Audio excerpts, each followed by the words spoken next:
I think so. I think after last year's race and all those challenges I faced going into it and seeing how well we did in the race last year, given the lack of training leading up to the race, given the fact I broke my collarbone, I think that like I had a different fire because I knew that that team had so much more potential than it showed in that race, just because of that what happened 2 months before the race. So in the off season, I definitely spent a lot of time thinking about, wow, I think this team is better than I've ever had, and I also spent all summer at home, no distractions.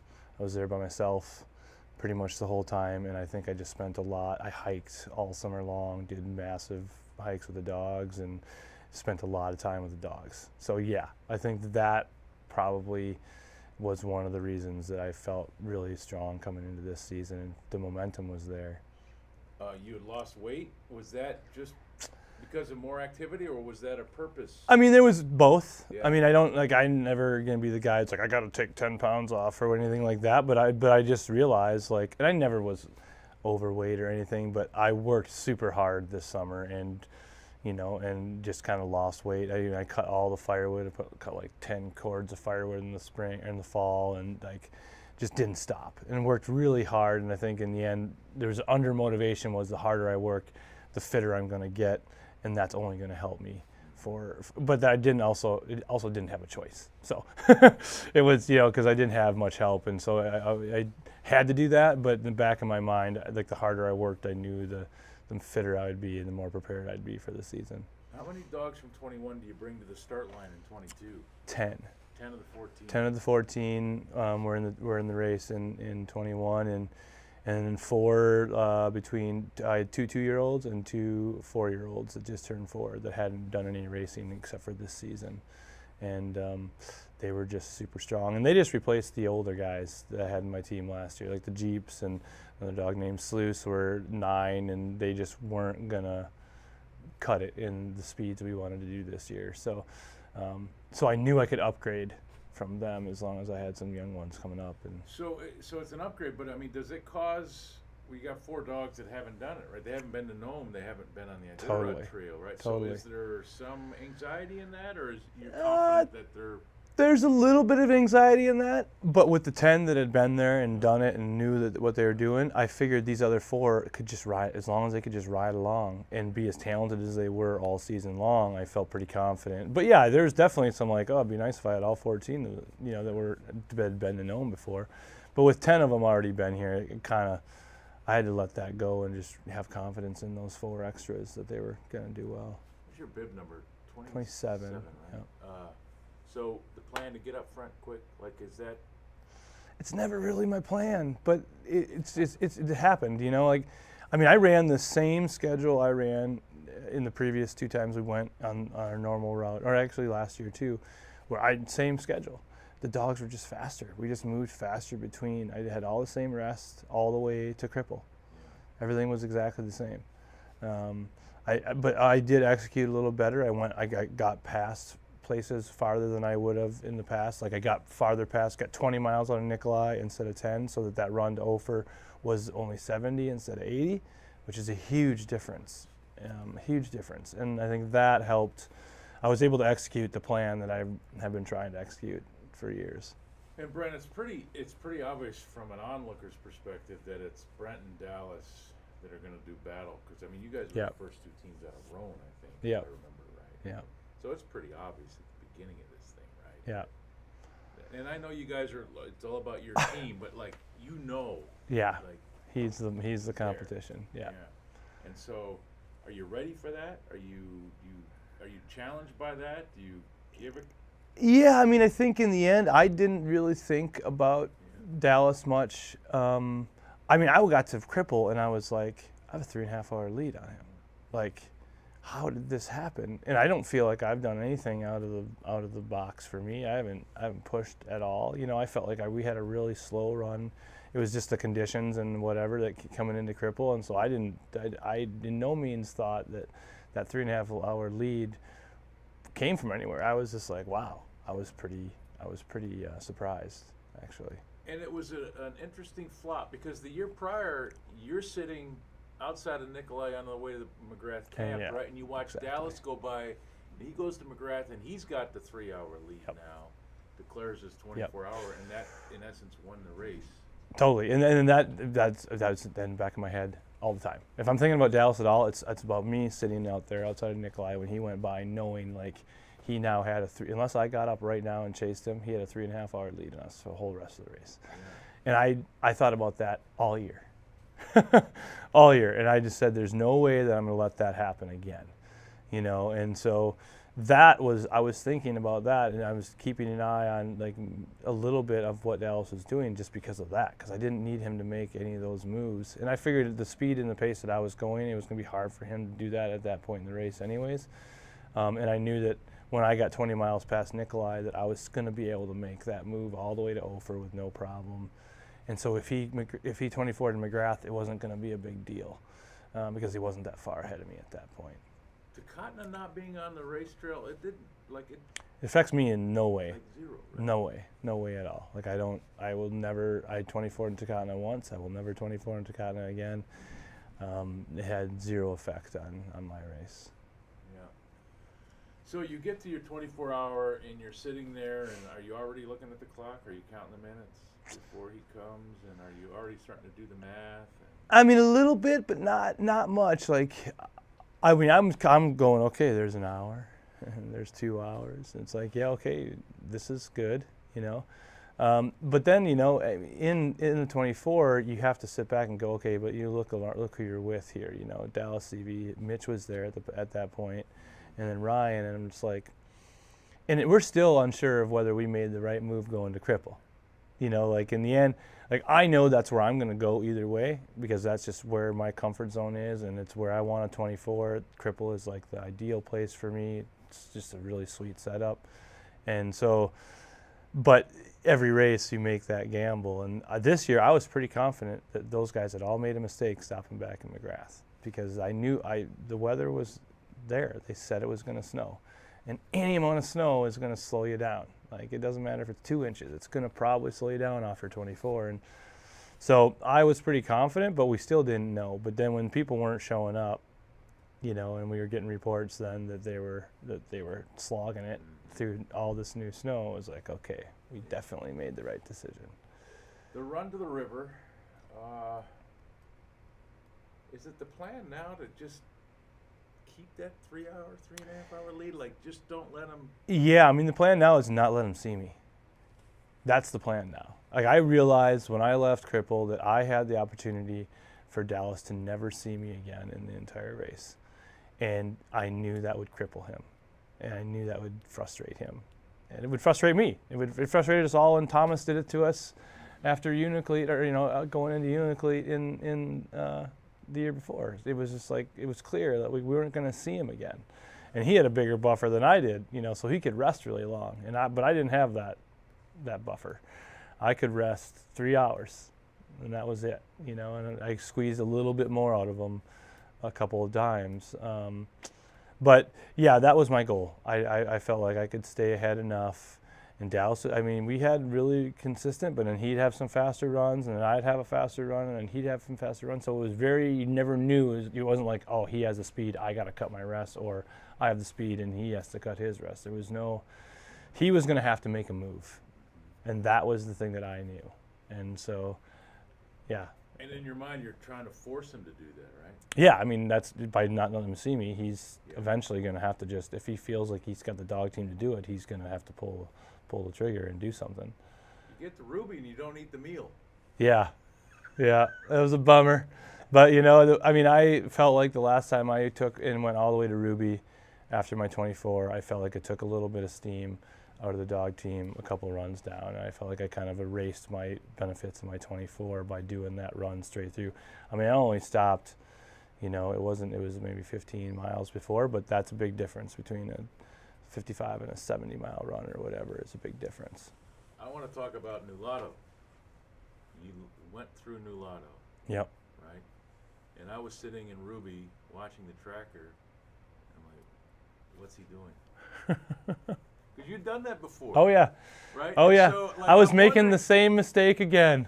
Trust me, I knew it. When I went through Galena, I made the mistake. Oh, is it Galena? It was Galena. It was Galena, yeah. It was Galena when I came in, you know, and you know, Bruce later had said it made him cry, you know, it made him cry inside, broke his heart. It was, I mean, I can't explain it. Yeah, it's retarded because I've thought about it over and over and over again. Like I can't make that mistake in Galena because I did that in 16, and that's what led to the downfall in 16. Was I mean, just went out in the heat of the day, and then there was went into the slough for a while, and it was a 10-mile longer route to the Koyukuk, and anyways, so but I'd made it again, and I felt like, but I didn't want Dallas to see me. Didn't want Dallas to see me, and if I would have aided there, he would have seen my dog team at minimum. So it overtook, and it was probably it could have been the what ended the race for me. That run that I did all the way from that camp outside of Galena all the way to Caltag, it could have been my demise. And I lost a little bit of time on him, but I did not lose. I still had over 2 hours on him in Caltag. And so when I got there, it was all about whether I took that edge off the dog team. And this is where this dog team is just phenomenal. Like I just asked them to do a super long run, and we didn't do it fast, but we did it, and they came in happy, and they ate like crazy in Caltag, and I figured, okay, I think we still got it. I think we can still do it. And then I did a nice short run after Caltag and stopped at the old woman cabin there, and we went out of that place like a rocket, and the trail got super fast. And the attitudes was super high in the dogs. And I knew at that point that we had not done what happened in 16, where I took the edge off them by doing those longer runs. And I felt pretty confident at that point that if we could just keep doing what we were doing, that we would be good. But there must be mental warfare going on, right? Yeah. From Galena all the way to Caltag. All the time, right? The whole way. Yeah, the whole way. Can you tell me? The whole way. I mean, you second guess everything you're doing, and then if you're not moving 9 miles an hour, you're freaking out that Dallas is going to catch up with you. You know, like, I mean, he's 3 hours behind me, and I'm looking over my shoulder, going, "Is he coming?"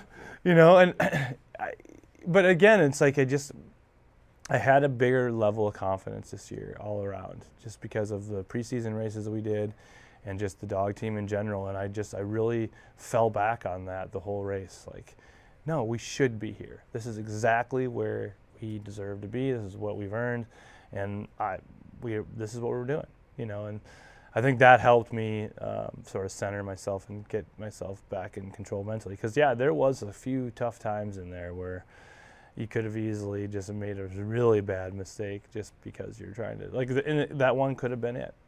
Trying to stay ahead of them and out of sight, and not taking the 8 when I probably should have, you know. You get to the coast, and this is where dreams are made, and this is where dreams are crushed. Yep. Right?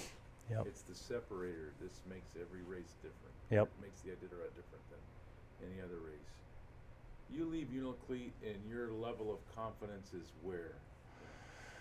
Well, at that point, it's really high.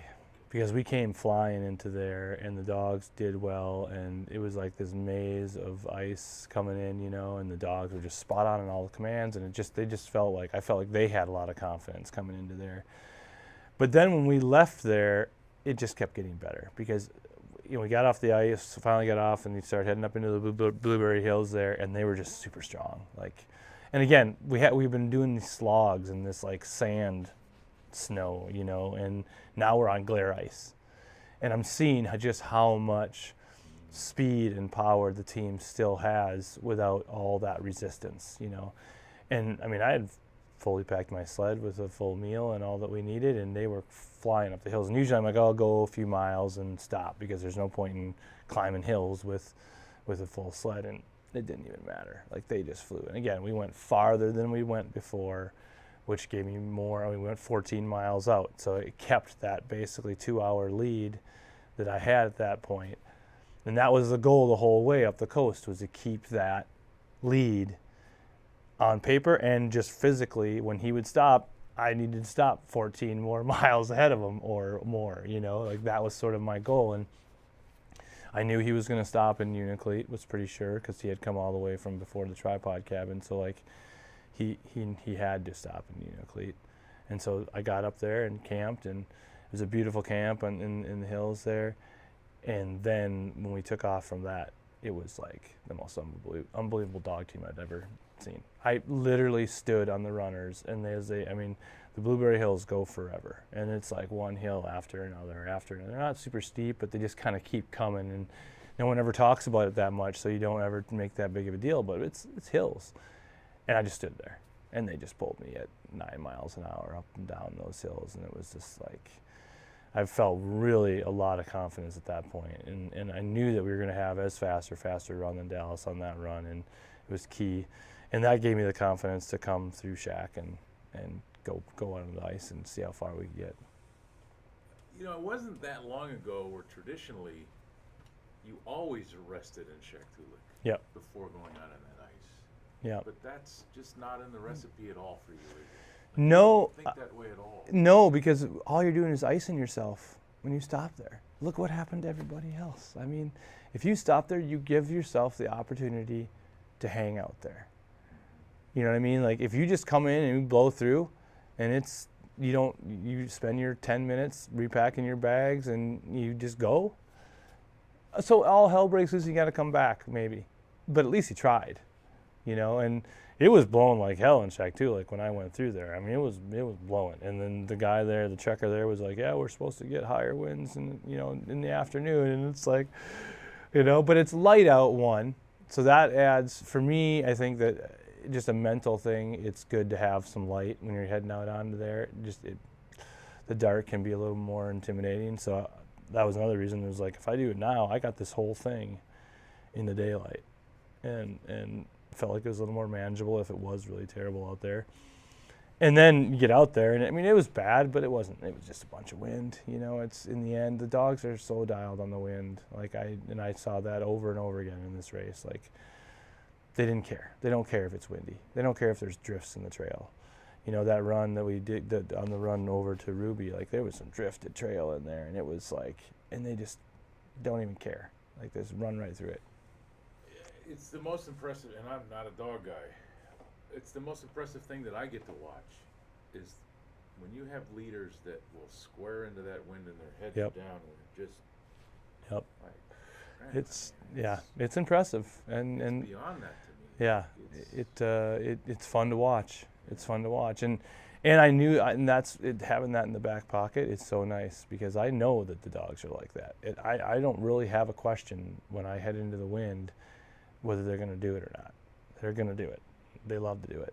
And that's because there's wind where you live, Yeah. and there's enough wind that mimics what they see on the coast, because the coast's different. Right? Yeah, it's different, but we have lots of wind. They live in wind. Like, the wind will blow 20, 30 miles an hour consistently for days where we live. So they come out of their house, they're just used to the wind blowing in their face, and we go on runs and all of that stuff, and we traveled in blizzards all the time this year, and with all the snow we had and the wind we'd had. So the dogs are, and the coast is different in that it's wide open and it just feels different, but the wind is the wind, and they don't care about it. It's mainly me is feeling the difference with the coastal stuff, and they don't care. It's a trail and some wind, There was a feeling as you guys are going down the coast, you get to Koyuk and beyond, and like you're constantly doing the math on the tracker. Okay, Yeah. it's at 14 miles. Well, it's at 60. Well, now it's down to 13 miles. Yeah. I fully expected Dallas to get off the sled, to cut a rest, to do something. Like, are you running hills at this point? Oh yeah. Like, you're I mean, exerting everything you got to keep that 3-hour. I am, mainly because I had some technical problems. When I left Koyuk, my runner plastic was all beat up and it was bad, and it was one of those things where, like, I don't change my runner plastic very much, but when you've got really bad runner plastic on, and the coast is a really bad place for it because the snow is just different on the coast, and you can have a bad combination of runner plastic and you can be going very, very slow. and we did. And it was, we were going very slow leaving Koyuk, and I was not happy about it, and I was off the sled running at every possible juncture, and it gets kind of hilly in there, and I didn't have a choice but to run in a few of those places. At one point I stopped and changed my plastic to another plastic that was all beat up, but it was a different color and it got a little better. But then I also noticed that I broke my runner, so then I had it took me like an extra 20 minutes to get the runner plastic on because the runner was broke in half. Luckily there's a plastic piece on top of the runner that held it all together, so it wasn't totally falling apart. But at that point I realized, okay, now I've got this runner that's kind of messed up. And so, and I was a little bit freaked about that because I knew what was ahead. These flat trails are easy, but when you get into the Topcock Hills and stuff, you definitely need to be able to be driving your sled. And so yeah, to get back to your question, I was running and kicking and ski poling as much as I could. And I wasn't doing it to get from like 7 miles an hour to 9. I was doing it to get from like 6 to 6.5 to 9 to 8 maybe, if I was lucky, because I knew like those speeds were not good enough to stay ahead of Dallas, just standing there on the runners. So yeah, it was off the sled and kicking and running and pulling as hard as I could. And I think, Brent, you're in a different place now. Like next year when we come into this race, we're going to think about Brent Sass differently. But at that time, you got Dallas Seavey behind you. Yeah, right? yeah. The 5-time guy. Yeah. Yeah, and it's the stress of that, because you're trying to keep it together, your runner, your dogs, the wind, Yep. And you got. Yep. Yeah. Oh, yeah. It's always there. Mm-hmm. And people are like, oh, you're not looking past more than 5 minutes ahead. Like basically, is all you're thinking about. Just keep them going for 5 more minutes. Like just keep everything moving, keep it all together, and we're just going to go one step at a time here because you can't let the guard down at all. And I didn't.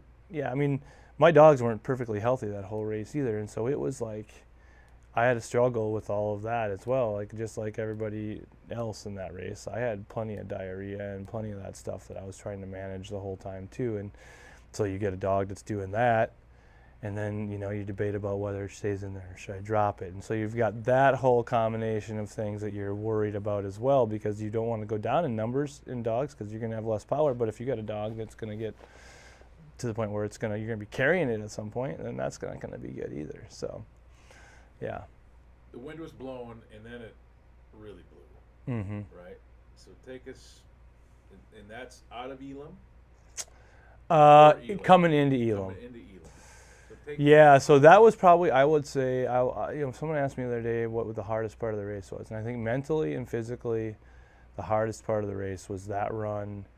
Like I was just saying, after I broke the runner plastic and all that stuff, getting onto the coast there, coming into Elam, the wind was blowing like crazy, and again, I knew that I had to get far enough out to where Dallas was going to stop before I did, and mentally, I was worried that I could not hold the race at that point, and that's because we had been moving so slow, and I started to get pretty beat down and really tired. Couldn't fucking keep my eyes open. Couldn't keep my eyes open, and just like it was bad, really bad, and I started I took out one of my frozen. I had a meal there that's frozen flat, and I was so dehydrated. I didn't have any water, so I was eating chunks of ice, eating frozen beef stew or whatever, and just trying to get hydrated, and I didn't have any caffeine, and I was just it was the low point. But right then it was just the dogs sensed it, and they started to really pick it up.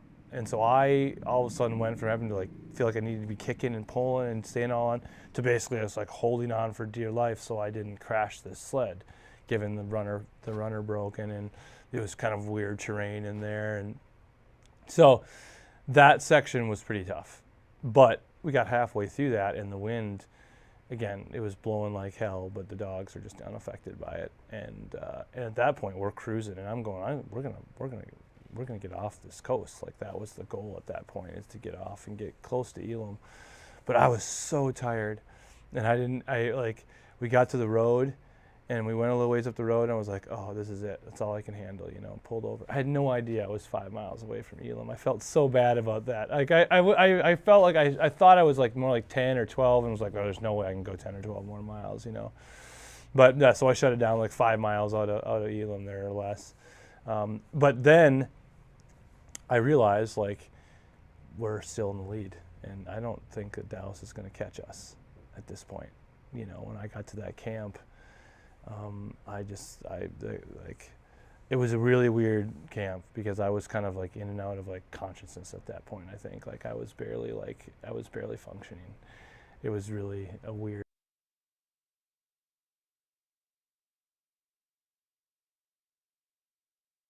spot to be, where you're like kind of don't believe that you're in the lead of the Iditarod with only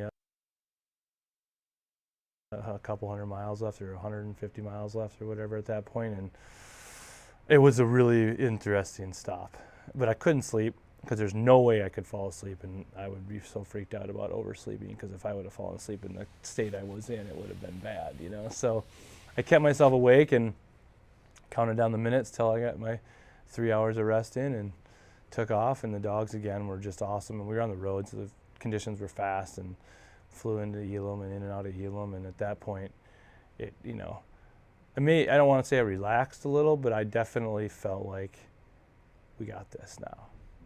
You know, we're at least going to get to White Mountain first, and you know, the dogs are all still looking good.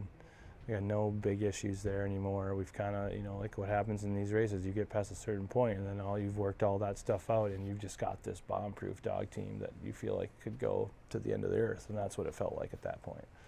The relationship, you know, the bond, let's let that motorcycle go by, but is it most tested, Brent, in those, especially 700-800 miles into the race when that wind does blow? Yeah. And they're hitting it, like, you have to trust them, they have to trust you that you're not going to lead them, right? And so Totally. I'm wondering, is the relationship most tested on this trail when you hit those winds?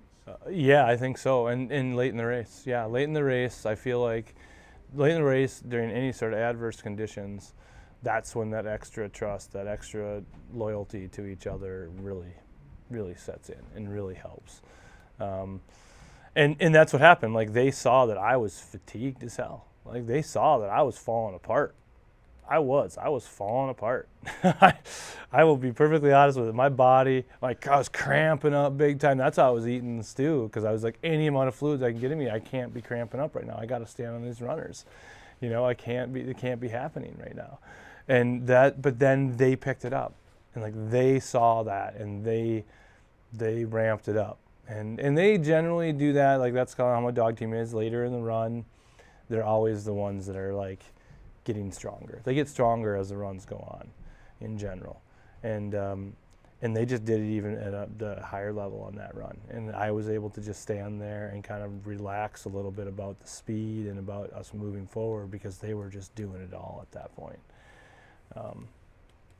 You get to White Mountain, it's a nearly 3-hour lead, I think, if I remember right.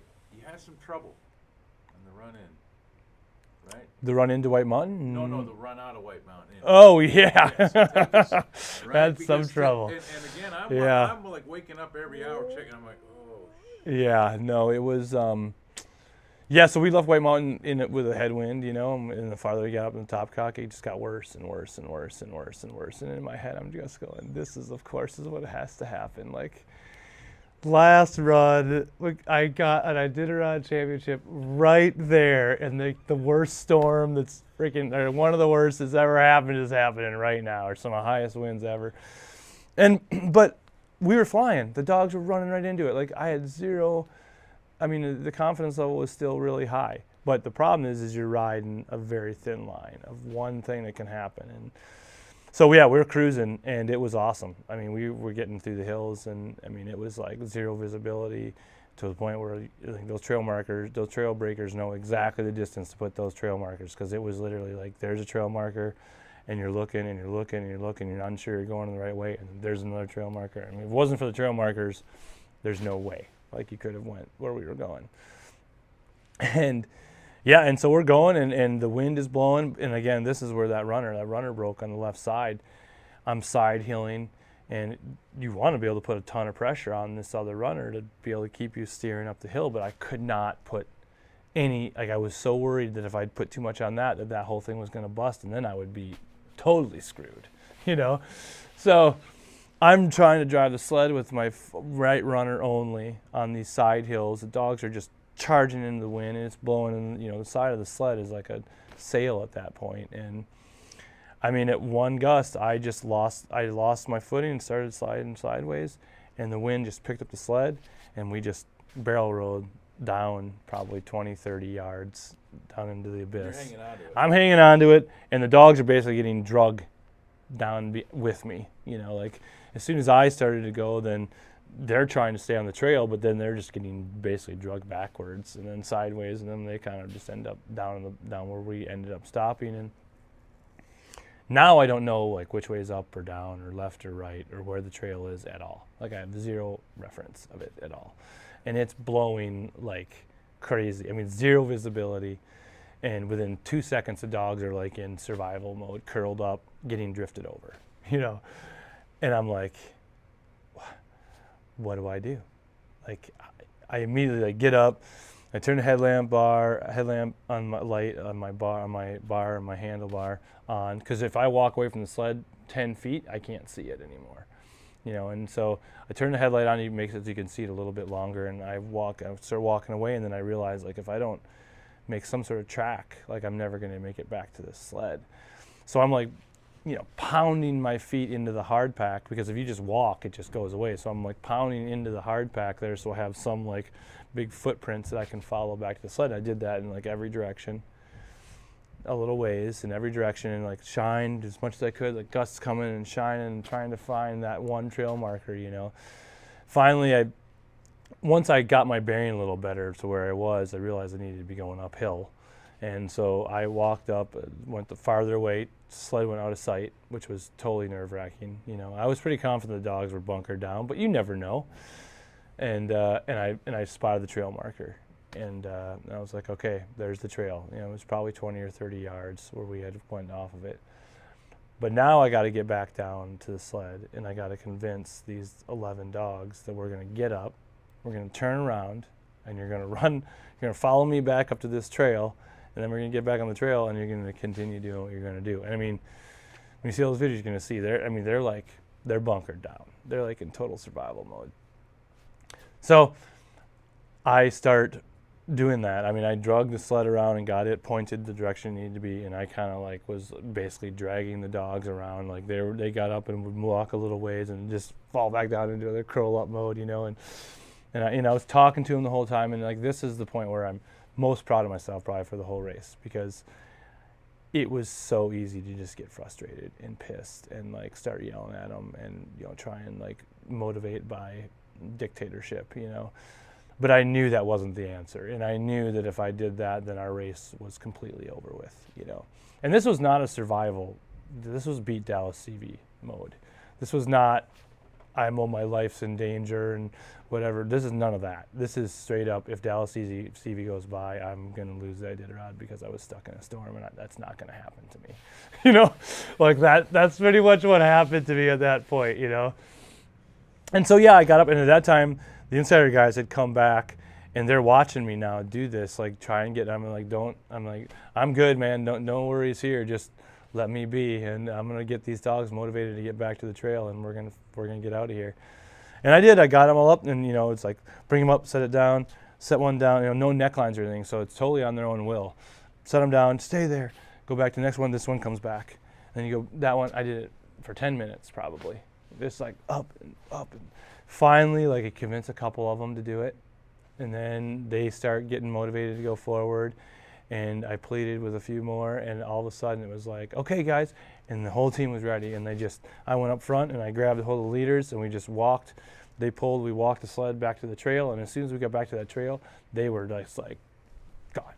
They knew exactly what to do, and all I had to do was not frickin' flip the sled over again. And at that point, I said, screw it, I don't care if this runner breaks. I'm just going to drive this sled like I drive it any other time, and take the chances, because I can't be back down there. Like I knew that I was pretty confident Dallas hadn't gone by, but I had been down there for an hour, contemplating and trying to find the trail, and all the whole, everybody else knows that too, because you're watching it on the tracker. But Yeah, it was crazy. And then we got up over the hill, and luckily we were pretty close to the shelter cabin, which I was really surprised that was that close. And I had to stop and regroup there, because I was just like, what just happened, and I wanted to give the dogs a good snack, and did that. And okay, here we go. Now up the coast, and the coast was no problem. Like, it was no problem there at all. But it was pretty, it was pretty gut-wrenching for a little while there. But it was determination, it was will and determination that got me out of there, because it was just, and the fact that I just had to beat Dallas Seafield was not going to get beat by a storm. Like, it just could not happen to me. And you get here, and you're like, you've pushed your body physiologically, emotionally, physically to a place you never pushed it. Yeah. Like, does it even resonate with you what's just happened when you're under that arch? Not really. I mean, not even coming in, I'm trying to imagine, like, we're gonna win the Iditarod, no, it didn't, I mean, I don't know if it's set in yet, I mean, I definitely, like, it hasn't even set in yet, and it's a pretty unreal feeling. Super proud of the dogs. Yeah. Super proud of the dogs. And this is the honest to God truth. Like 3 days prior to the finish, I started thinking about Silver, Mm-hmm. right, and what he's meant. And I'm wondering, are you thinking about Silver throughout this run? All the time. Yeah, Silver's he's a constant thought, and because one, they all act like him. There's so much that's still with us about Silver, So he's always there, and it means the world to me.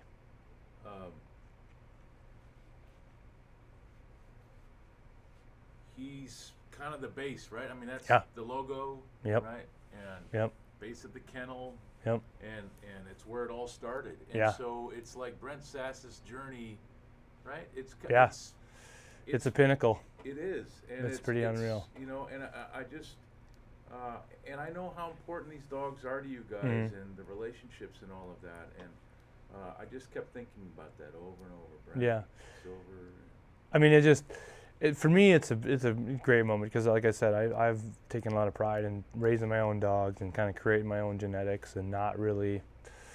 Yeah, I mean, I don't buy dogs; I make them, and being able to start my breeding program, 10, 12, 14 years ago, and create dogs that can win the Iditarod is pretty awesome. And tell us who Silver is, for those that don't know. Yeah, so Silver was the very first sled dog I ever got.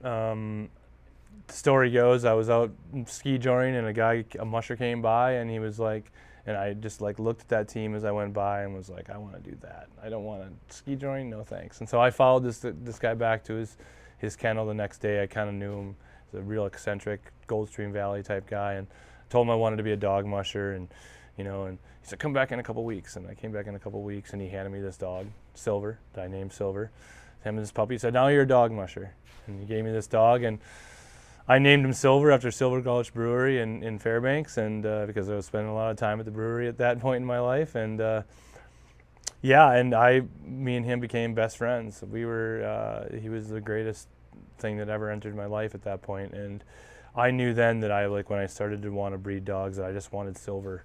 I just wanted a whole bunch of Silvers, and I'd gotten a bunch of free dogs and all this stuff, and to make this first team. But Silver was just clear he was the man, and it was clear we had this really good connection, and he was this quintessential husky, big furry guy. And so I decided when I started really getting into racing that I wanted my base of my kennel to be from him, and I primarily got a couple dogs from Lance Mackey and started to breed them.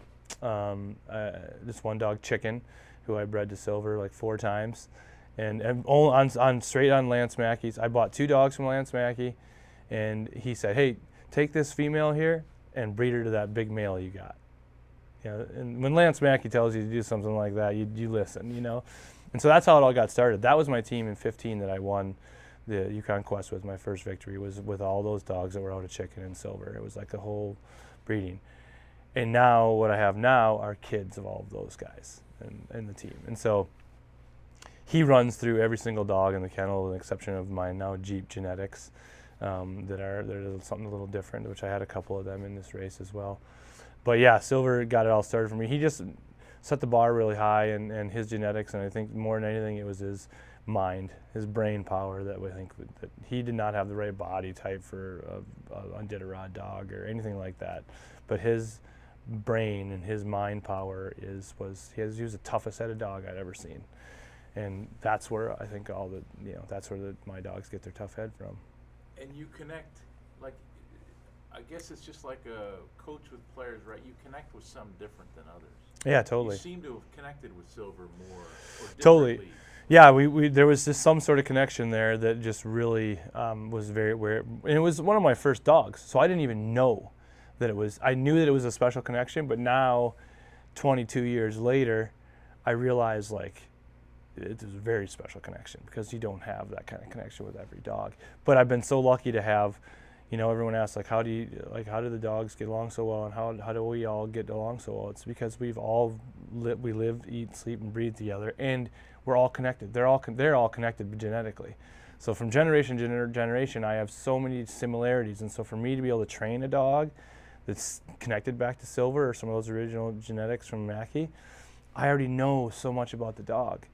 And so my genetics have stayed the same for the last 15 years, just influxing a few different things here, there. A little bit of Jeff King genetics went in there a few years back, and that's what these orange dogs are that I have now, that are just phenomenal. They're just the best sled dogs I've ever had, and they have so much Silver in them. It blows my mind that that trait has been able to been carried. They're great grandkids now, and it's so fun. It's so fun, and that connection that we have, I think, is definitely what got us to the finish line first in this race. Like Slater, talk about Slater's genetics. So that Slater is a great grandkid of Silver. Yep. Slater, Pink, and Woody were all three of the lighter colored dogs, and they're siblings. And yeah, they're just the best sled dogs that I've ever had. Their attitude, they're pet dogs and sled dogs. They're everything. Like, you can have them inside, and they can be the cutest, fluffiest, happiest little animal on the planet, and you can put them in a harness, and they're the biggest badass dogs you can possibly have. But they're very laid back. They don't have intensity. Like you guys see, my dogs don't jump and bang and bark and get all excited about anything. They save their energy for on the trail, and but they're happy as can be. They just don't show it in that way. And that's something that was a Silver trait for sure. Like, he never showed that much emotion when it came to like running and doing that thing, but he always had it when you needed it. Your Iditarod career has come full circle. Yep. Because you had struggles. Oh yeah. Right in your first two. You led this one for a long time. Mm-hmm. Right.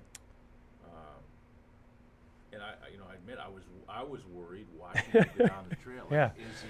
Trust me. Is he got it too far? Or like, is he? Right. Yep. And so just talk about you, Yeah. there's literally a circle now. You've come full circle. You've been able to walk up to that line Mm-hmm. and not go too far over it, because man, the trail tested you outside Yeah. of White Mountain. Like, had you gone too far? Oh, you were done. If I didn't have a dog team at that point, no way I would have won this race. Yeah, I mean, I think it mainly goes back to just the confidence level over the last couple of years has went out the roof, and it's this dog team. It's this dog team, and just the dogs have just gotten better and better and better.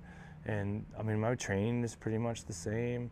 Like, I adjust and change things every year, but nothing drastic. I think that maybe I've gotten better at my lifestyle, and so maybe I'm able to put a little bit more time into my training, and things are a little bit smoother around the place, which does help. But then again, like I told you guys earlier, this was one of the hardest seasons I've had ever, because I didn't have any help.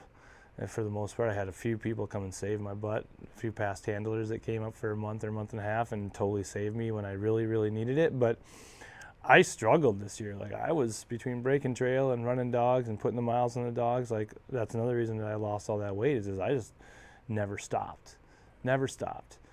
And I didn't, but all I had in the back of my head was the Lance Mackey quote: the harder the season is, the harder it is to get to the race, the better you're going to do on the race. And I kind of lived by that motto all season long. Like, if we can just make it to the races, I think we're gonna have a chance of being at the top. I said this many times.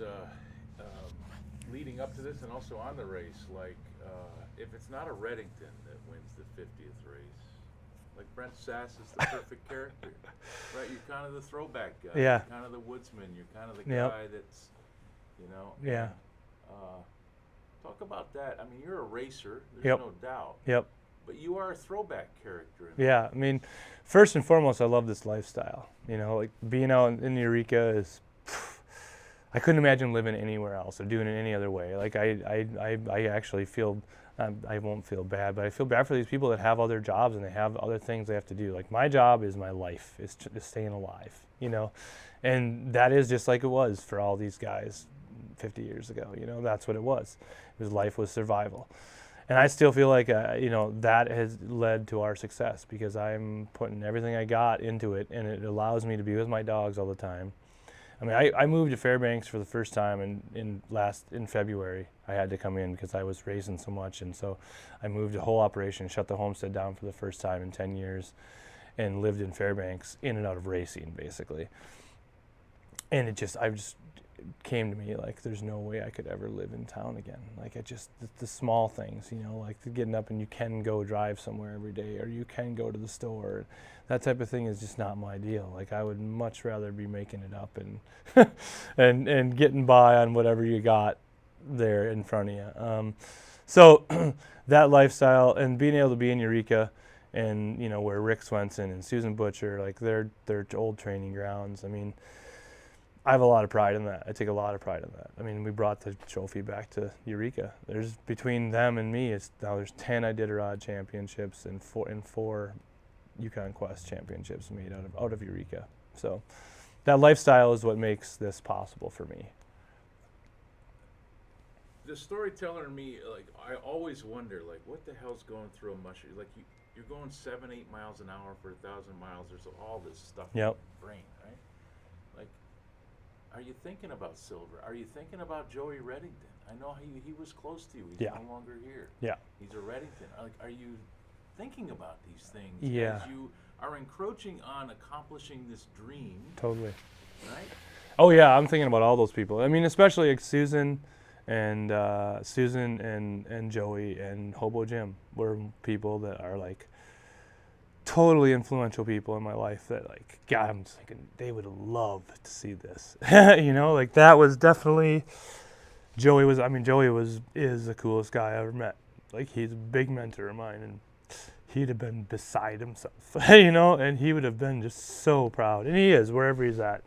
And same with Hobo Jim, like that song Wild and Free got it all started for me. That's what my kennel is named after. It's like I just saw myself in that song, and so, and then he became such a character in my life just with our doing Wild and Free everywhere. And so that, you know, I thought about those guys a lot. And then Susan, I mean, this gets overlooked in everything because it was so long ago, you know, but I got a chance to, you know, be trained by Susan Butcher. It was short, but it was at the point where she was not running dogs anymore, but I showed up there to work on the kennel, and I got an opportunity to just be around Susan, you know, and go run her dogs during the day and then come home and sit down with her and explain to her what the dogs look like, and then just have her just say a wealth of knowledge and just all this stuff, and that's how she was vicariously doing it now. And I don't remember in that individual stuff probably, but it was that just experience, I reflect on it a lot, you know, and having Dave Munson part, and I worked for them for a lot of years, and it's those influences that got me here, for sure. We've got permission to use Hobo's music in this documentary. Sweet, yeah. You won the Iditarod. Yeah. It's crazy. Now what? Win it again. Yeah, no, this dog team, I mean, I might retire one dog, you know, and I've got a whole set of new yearlings coming up. I got a bunch of those Jeep 2-year-olds who were with Joe Taylor and with Mats Patterson, so they all ran the race this year as 2-year-olds, and I just saw Joe finish with almost all of his dogs. So I think I got 4 finishers there, which is setting us up for, there are going to be 3 next year. His 2 brothers were in my team. Their 2 brothers were in my team, so like, Yeah, no excuses. Tori Bolding ran my yearlings in the races in the Willow 100. She won and got 4th in the junior Iditarod. And they say they're some of the best dogs that they've trained of mine, and they've been training the dogs for 10 years. So like, the future's bright. I'm super stoked about, and it's all, you know, all goes back to silver. It's all that same, my sort of same genetics. So yeah, I think if anything, this is probably going to light a fire, you know, to do better. I mean, the dog team is phenomenal. So now I can make some more improvements in the way that I do things, and I feel like you always make tons of mistakes, and maybe I won't ever blow through Galena again and play it conservative and try not to give everyone a heart attack, you know. But yeah, no, I'm more excited about next year than I've been ever, really. Thanks for your time. Yeah, no problem.